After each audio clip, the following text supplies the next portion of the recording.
Assalamualaikum warahmatullahi wabarakatuh. Selamat malam semuanya.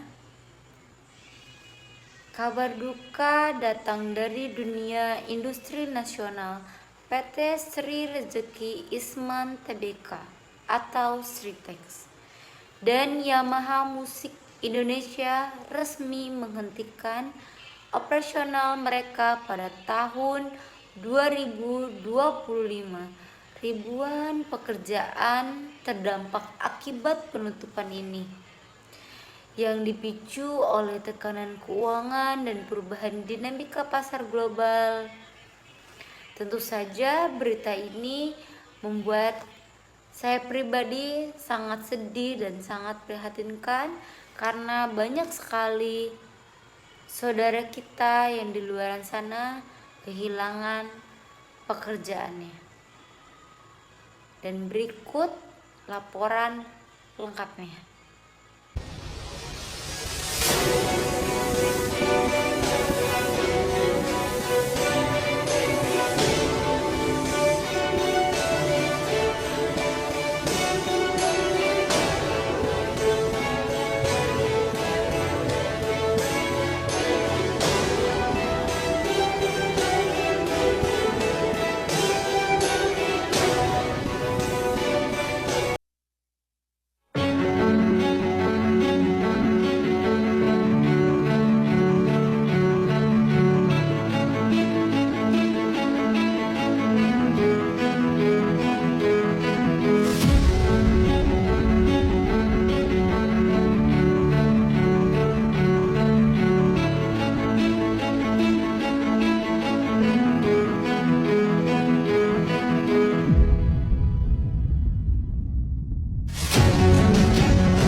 Dan aku kini sendirian menatap dirimu hanya bayang. Saat ini Indonesia menghadapi tantangan serius di sektor manufaktur dengan penutupan beberapa pabrik besar pada awal tahun 2025. Tentu saja kondisi ini menimbulkan kekhawatiran akan dampak ekonomi dan sosial yang luas, termasuk potensi hilangnya ribuan pekerjaan di era Bapak Presiden Bapak Prabowo Subianto. Fenomena penutupan sejumlah pabrik besar di Indonesia seperti Sritex, Sanken, PT Gunbuster Nickel Industri, dan Yamaha di awal 2025 memang mengkhawatirkan dan memberi sinyal penting tentang kondisi ekonomi nasional, terutama di sektor industri manufaktur seperti yang baru-baru ini terjadi. Rasa tekstil PT Sri Rezeki Isman Tbk yang harus menutup operasional pabrik mereka pada tanggal 1 Maret 2025. Kondisi keuangan hingga tumpukan hutang yang nyaris 30 triliun menjadi pemicunya. Dari beberapa kejadian yang terjadi di Indonesia belakangan ini, terdapat beberapa poin yang dapat saya simpulkan. Pertama, tantangan struktural dan global. Penutupan ini tidak bisa sepenuhnya dibebankan pada pemerintahan baru karena banyak faktor eksternal turut memengaruhi seperti perlambatan ekonomi global, naiknya biaya energi, dan ketidakpastian rantai pasok. Namun, kebijakan fiskal dan industri yang responsif seharusnya bisa memperkecil dampaknya. Kedua, masalah internal perusahaan itu sendiri. Seperti Sritex yang terlibat hutang hingga 30 triliun menunjukkan manajemen keuangan yang bermasalah. Ini menjadi pelajaran soal pentingnya transparansi dan tata kelola perusahaan yang kuat di tengah kompetisi industri global. Ketiga, kejadian ini sangat berdampak pada sosial ekonomi negara. Ribuan pekerja kehilangan mata pencahariannya, yang bisa memperburuk angka pengangguran dan menimbulkan efek domino ke sektor informal. Tentunya, pemerintah perlu sigap menyediakan program reskilling dan jaring pengaman sosial. Yang keempat, merupakan tantangan dan ujian awal bagi era pemerintahan baru yang dipimpin oleh Prabowo Gibran. Kebijakan industrialisasi dan hilirisasi yang dijanjikan oleh pemimpin baru tersebut harusnya diimplementasikan dengan strategi konkret yang berpihak pada keberlanjutan usaha dan kesejahteraan buruh. Kejadian ini menjadi sinyal untuk transformasi industri. Penutupan pabrik besar bisa juga jadi momen refleksi. Apakah Indonesia masih bisa bergantung pada modal industri padat karya dan perlu bertransformasi ke arah industri berbasis teknologi dan nilai tambah tinggi? Di sini saya akan menjelaskan runtuhnya raksasa tekstil.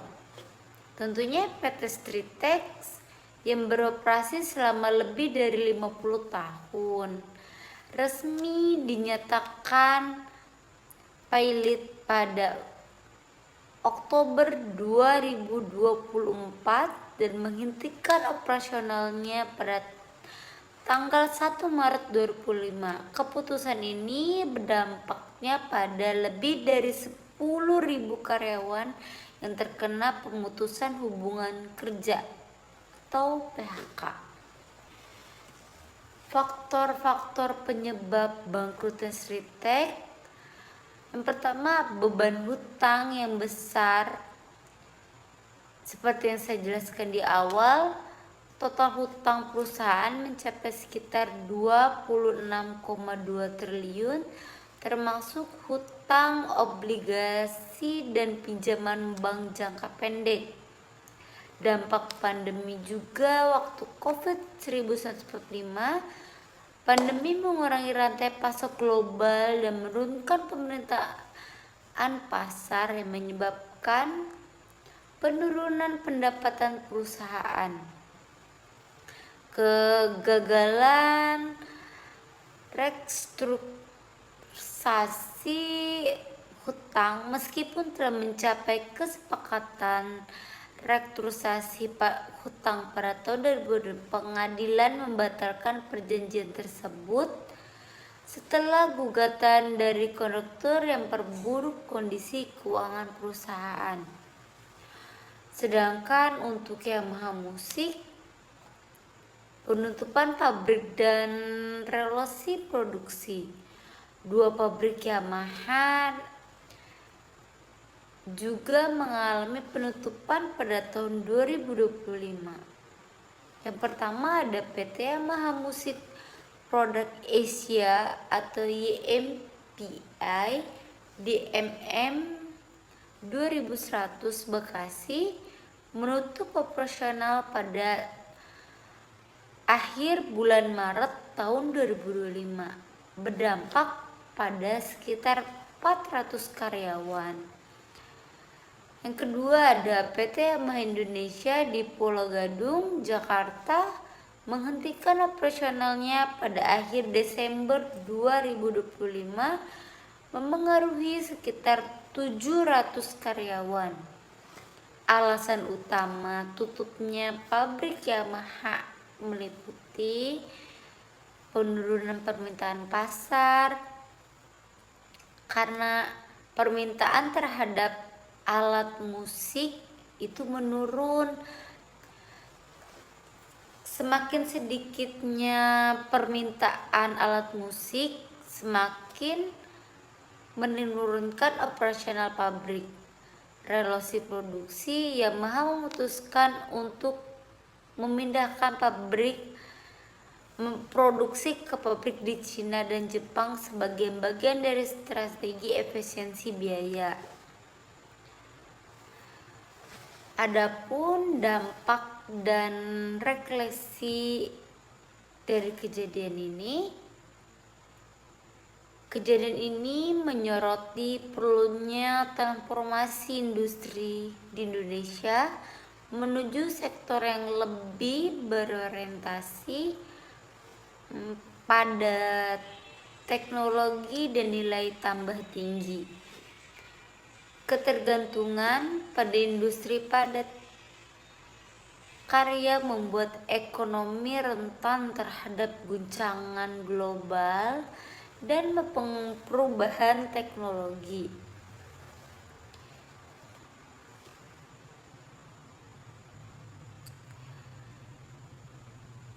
Meningkatnya kasus pemutusan hubungan kerja atau PHK di berbagai sektor pada tahun 2025 ini. Tahun 2025 menjadi tahun yang penuh tantangan, di mana dunia usaha menghadapi tekanan berat akibat perlambatan ekonomi global, ketidakpastian pasar, serta perubahan besar dalam struktur industri. Kita melihat bagaimana sektor-sektor yang selama ini menjadi tulang punggung ekonomi nasional seperti manufaktur, pertambangan, dan tekstil mengalami guncangan yang cukup serius. Tidak sedikit perusahaan yang harus mengurangi operasional, bahkan menutup usahanya, yang berujung pada pemutusan hubungan kerja terhadap ribuan pekerja. PHK bukan hanya berdampak pada satu individu. PHK menyentuh keluarga, mengganggu stabilitas ekonomi masyarakat, dan berpotensi menimbulkan keresahan sosial jika tidak ditangani dengan baik.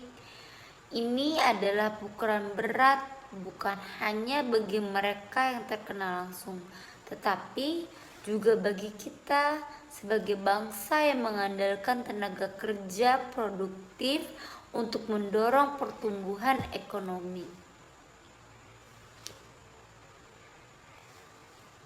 Tapi kita tidak bisa hanya terpaku pada sisi negatifnya.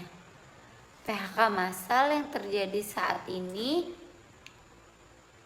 merupakan peringatan bahwa perubahan sudah di depan mata dan kita tidak bisa menghindarinya. Perkembangan teknologi, otomatisasi, dan digitalisasi menuntut kita untuk segera melakukan transformasi besar dalam dunia ketenagakerjaan.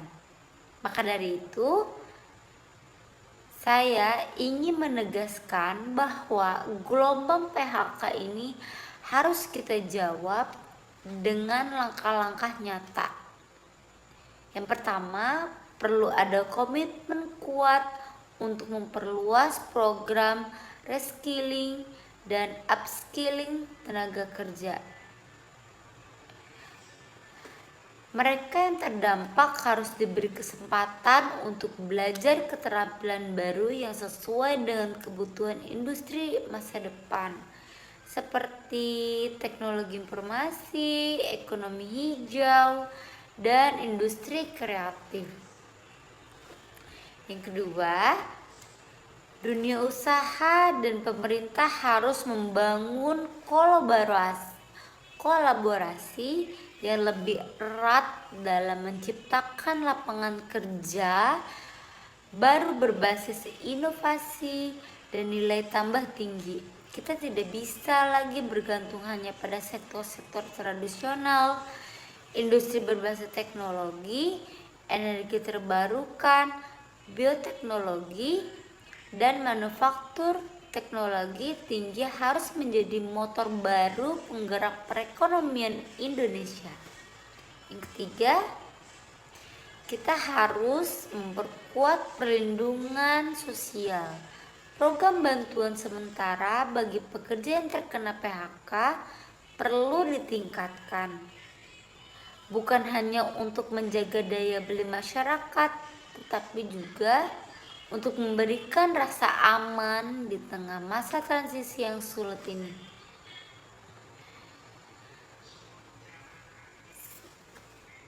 Sejarah telah membuktikan bahwa bangsa yang mampu bertahan adalah bangsa yang mampu beradaptasi dan berinovasi.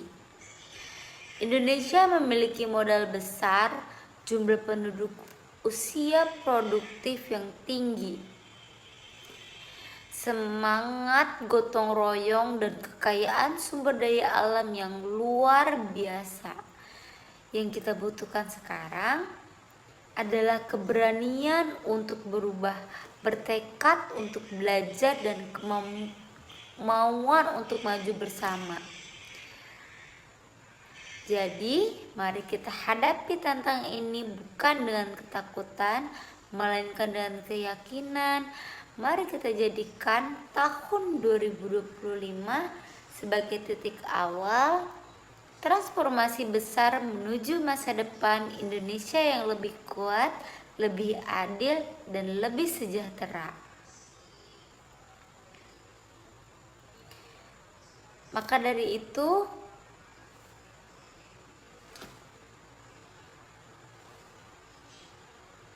mari kita hadapi apapun tantangan itu. Karena sesungguhnya di balik kesulitan pasti ada kemudahan. Saya Risha Rahmatunisa dengan NIM 11241004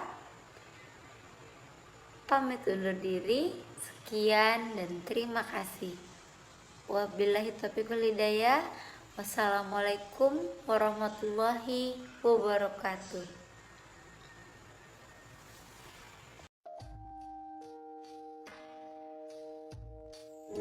Dari lubuk hati saya paling dalam, saya ingin mengucapkan banyak terima kasih untuk segala dedikasinya, loyalitasnya, kerja kerasnya, kecintaannya kepada perusahaan sampai hari ini. Terima kasih.